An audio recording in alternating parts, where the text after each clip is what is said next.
to Football with Cheese. We are continuing our draft recaps division by division.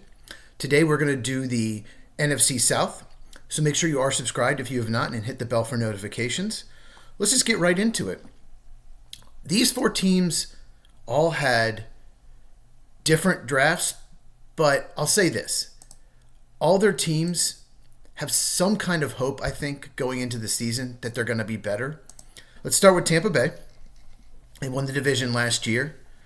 So some people were surprised that they took Emeka Egbuka with their first round pick. It had been rumored they were interested, but wide receiver is a strength. It's one of their best positions, one of their deepest positions. So some people were surprised. They have Mike Evans, who's a future Hall of Famer. They have Chris Godwin, who's one of the better slots in the NFL, although he's coming off a pretty gruesome injury. And they drafted Jalen McMillan from Washington in the third round last year. And McMillan seemed to play better as the season went on. So I understand why people were surprised. But I think Tampa just absolutely loved Egbuka. He was clearly the best player on their board. If you did not know, most teams, maybe not every team, but most teams will have tiers of players they want to draft. So maybe, for example, when the Bengals took Shamar Stewart, 17th overall, just use that example. Maybe they had four players rated the same, and no one was calling to move down. So they have to pick one of those four players. They can't move down 2 or 3 spots. And it was 4 different positions. What the Bengals would do is take the position of need of all those positions. Maybe one of the 4 players was Emeka Egbuka, wide receiver, not a big need for the Bengals. So in this scenario, the Bengals will look at those 4 positions and take the biggest need if they have all 4 players rated the same. So at Tampa Bay, Emeka Egbuka likely was the top player on their board, no one else in that tier. And I like that move. Take the best player on your board regardless of position. If he's the best player, take him. Even if it's a guard or a running back, tight end, wide receiver, positions that you can get good value on day 2, take them anyway if they're the best player on your board. And that's what Tampa did. Benjamin Morrison, corner Notre Dame. So I think they went safe with the Egbuka pick. I think he's going to be a really good number 2. Morrison is a risk. He's had 2 hip surgeries. And to be honest, I watched him play twice this year before he got hurt. He did not look like a day 2 player to me. I actually had him rated in the 70s, but a lot of people really like him. Jacob Parrish, really good selection. He's 5'9.5". If he was 5'11.5", he would have gone in the top 50, maybe even first round. But because of his size, probably has to play the slot. But he's a really good run defender and slot cornerback. Every year, the position becomes more and more important, especially with a lot of really good slot receivers in this draft. David Walker, Central Arkansas edge. Love this pick. He's 6 foot, 263. Yes, he's short. And the competition level was not so good. But he's a baller. I just love watching his film. Gives a lot of effort. 4th round, you're probably getting your number 3 edge rusher, but that's really good value. People take their number 3 edge rushers in 2nd, 3rd round these days. So I love this pick. Elijah Roberts, SMU, kind of a tweener. He's listed as an edge here. Probably just going to play on pass downs as an interior pass rusher. But 5th round, that's about where I thought he'd go. And then Tez Johnson, this was a really good pick. Why not 7th round? He's about 150, 155 pounds. Okay? But he is so good with the ball in his hands. I expected him to run better. But more than likely, he'll make the roster as a kick returner. But he burned some really good corners that were drafted ahead of him if you watch him at Oregon this past year. So this is a good draft. Maybe not a great draft, but solid across the board. Next up, we're going to go Atlanta Falcons. Atlanta Falcons doubled down on huge needs. They ignored offense. They lucked out. Jalen Walker, the rumor is because of a shoulder injury, but I thought Walker was going in the 4 to 8 range. And he is such a great speed rusher. You can play him off the ball linebacker as well. He's just a playmaker. He's just athletic, freak. And if you have a defensive player like this, you're going to give the opposing offensive coordinator gray hairs during the week. That's how I would describe Jalen Walker. Because you can play him at off-ball linebacker. He can show blitz, drop in coverage. He can act like he's dropping coverage and come on a blitz. You have to know where he is. He's that explosive. And the rumor was that if Jalen Walker was not there, the Falcons were going to take James Pierce Jr. 15th overall.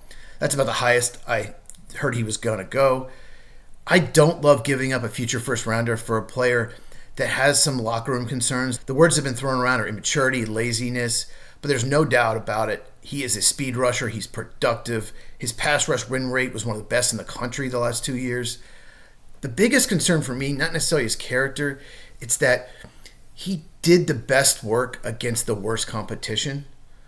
But there's no doubt about it. The Falcons took a weakness, which was pass rush and playmaking ability on defense, and made it a strength. Imagine having to block both these guys on the edge on 3rd and 10. Good luck. You can't chip them both. So I understand why they did this. I just hate giving up a first rounder next year. But if the Falcons make the playoffs, if they win the division, it's not going to be a high pick anyway.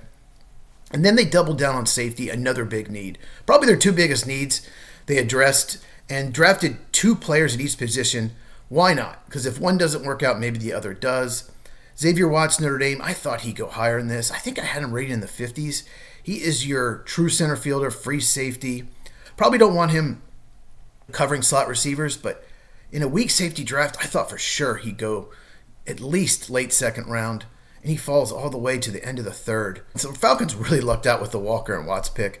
And Billy Bowman Jr., the thing with Bowman is he was much better in 2023 than 24, and he's undersized. He's about 190 pounds for a safety, and he and Watts basically play the same position. If the Falcons are going to play a lot of too high, too deep safety, then this makes sense. They both will fit that scheme. But if they play a lot of cover 3, then Bowman's the one who's going to have to play more in the box because he is a better run stopper than Watts. Just a little surprised because they both project as the deep safety, but once again, they've taken a position of weakness and made it a strength. The problem with their draft is they really only addressed edge rusher and safety. They didn't really get better anywhere else. I thought they needed to draft offensive line depth, especially because their right tackle is a free agent end of the year. But they did draft Jack Nelson from Wisconsin in the 7th round. I saw a lot of 5th, 6th round grades on him, so that's good value. Maybe he can develop into a starting right tackle. He's got to get stronger. So this draft addressed some needs, and their defense got better. So Atlanta's hoping that Michael Penix has enough weapons on offense, the offensive line will hold up, and their defense should be a lot better. So I absolutely could see the Falcons making the playoffs. I think their fans are going to be really excited about the defense. Next up, let's go New Orleans Saints. There they are. New Orleans Saints had a crazy draft, and I'll explain in a second. I didn't think Kelvin Banks was a top 20 player. He's a good pass blocker, character off the charts, team leader. But when you watch Kelvin Banks, defenders, some of the time, not all the time, some of the time got off his blocks way too easy. That's really his big weakness. Otherwise, he's pretty solid across the board. He doesn't have the best length. He probably needs to play right tackle. I think that's where the Saints are going to put him. But he's got to get stronger upper body, stronger hands. And if he does, he can be a really good right tackle, a Pro Bowler. But to me, he's really risky for the 9th pick. What's crazy about Banks is when the season ended, he was a top 15 pick guaranteed, maybe top 10. And then he started to fall. There were some mock drafts where he was going in the 20s. And then about a week before the draft, the rumor was he was going in the 6 to 11 range. He wasn't getting past San Francisco at 11, and that the Raiders could draft him if Ashton Jeanty wasn't there. So I'm not sure what happened. I don't know why he was top 15. Then he wasn't. Then he was again. But offensive line get overdrafted. I think he was overdrafted. It wasn't a great offensive tackle class. We've talked about it in other videos. Packers, Anthony Belton. Vikings took a guard at 24. Cowboys took a guard at 12. They were all breaches based on consensus. Tyler Shuck, 2nd round. Quarterback Louisville. Great arm. Horrible injury history. He is great when he's got a clean pocket. Maybe that's why I went offensive line first. And he's accurate. And he's pretty athletic. He ran well. I was surprised how accurate he was on the run. But when he's pressured in the pocket and he doesn't escape, that's when it starts to break down. His decision-making, his accuracy. And he turns into Brett Favre gunslinger mentality that can lead to a lot of turnover-worthy plays. So he might have to start right away. This is a boomer bust pick. I'm just happy they didn't use their 1st-round pick on him. They used a 2nd. I would have preferred to take him more in the 3rd round, but he probably wouldn't have been there. Vernon Broughton, I hope I said that right. I think this was a reach. Early third round. I thought he was more a fourth or fifth rounder. He's got a quick first step. He needs to get better as a run defender, but it is a need. Jonas Sanker, I love this pick. Safety from Virginia. He's a very instinctual safety, great run defender. There's a few plays in the Senior Bowl. There was one like late first quarter, close to the goal line, where he is tackling the running back before the lineman can get out to block him. His instincts are that good. The problem he has is his instincts are so good that sometimes he bites on play action that he overruns. But he had such a good workout that I think he can play deep safety and box safety. Danny Stutzman, Oklahoma, fourth round linebacker. Some people are going to call this a steal. This is about where I thought he'd go. He is a great run defender. He can get off blocks. He's a good blitzer. He's got speed. He ran like a 4.5 for 233 pounds. Here's the problem. His change of direction is pretty bad. He does not cover well in man or zone. He is an early down defender. You cannot put him in coverage in the NFL because he struggled in college. I can't imagine trying to cover tight ends in the NFL, but he should be a core special teamer and early down Mike linebacker. Quincy Riley, Louisville, older cornerback. I don't know what to do with Riley. He was better in past years, and he's better in zone coverage, but doesn't always react well, doesn't always have the best instincts. To me, he's more of a special team type guy, but he's got good size, so maybe he can develop into good press man corner. Devin Neal, one of the best picks of the draft. Running back Kansas. He's basically a poor man's Ashton Jeanty, meaning Ashton Jeanty does everything well. Devin Neal does as well. He breaks tackles. He makes people miss. He can catch the ball. He's just not as good at Jeanty in any of them. And Jeanty's an elite athlete. Devin Neal is not. I would be shocked if Devin Neal doesn't start in the NFL at some point because he's just good at everything. Just doesn't have breakaway speed or elite athleticism. I'm shocked that he's there in the 6th round. I thought he'd go 4th round. This is one of my favorite picks in the entire draft. I talked about Devin Neal a lot. If you just look after their first 3 picks from Jonas Sanker on, I think the Saints maybe had the best draft from end of the 3rd round to the end. Maliki Matiavo, I don't know if I said that right, tight end UCLA. He's going to be a number 3 tight end. He can play inline, he can catch a little bit, he can block a little bit, play special teams. This is where you get your number 3 tight ends. And Fadil Diggs, Syracuse edge, I thought he'd go in the 4th or 5th round. He's got length, he's got good size, he had a really good year for Syracuse. He didn't really fit the Texas A&M defense, much better fit in Syracuse. I think he could possibly develop and starter down the line. This is an unbelievable value for the Saints. They had a really good day 3. Okay, Carolina Panthers. This draft gives Carolina Panthers some hope. It was a good draft. Tedero McMillan, this is where he should have gone. If you watch my Tedero McMillan breakdown, I thought he'd go 7 to 12 range. The one problem with McMillan is their question, does he love football? Will he watch film? Obviously, Carolina has no issue with that. When that rumor got out there that he might not love football, there were teams in the 20s that started bringing him in for visits. Green Bay brought him in for a visit. And I started seeing him going in the 20s in mock drafts. But then the rumor was out there that the Cowboys, about a week before the draft, the Cowboys were taking him at 12. And I don't know if that's true. He wasn't available. We'll never know. But Carolina, that was a late rumor, like right before day 1 started. There was a late rumor that Carolina could go receiver. And they need to know if Bryce Young's the guy. Give him another weapon. So I like this pick. He's big. He's 6'4", 215, runs good routes. He's very fluid, great in contested catches. And Nick Scourton, edge rusher A&M.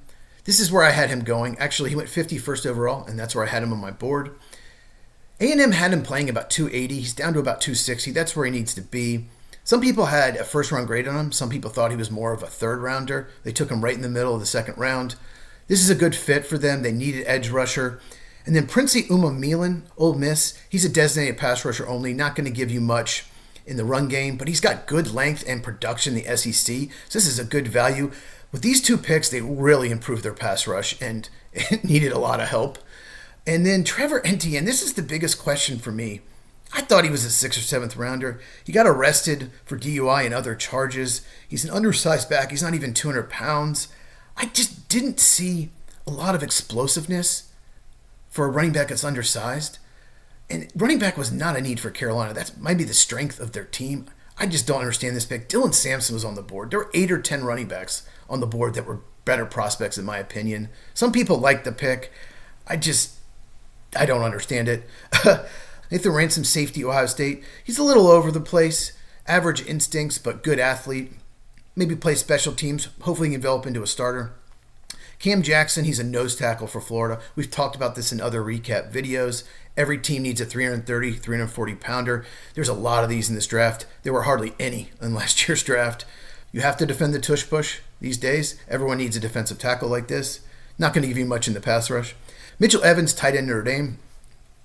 Good value here in the 5th round. Everyone needs a tight end like this. He can block a little, catch a little.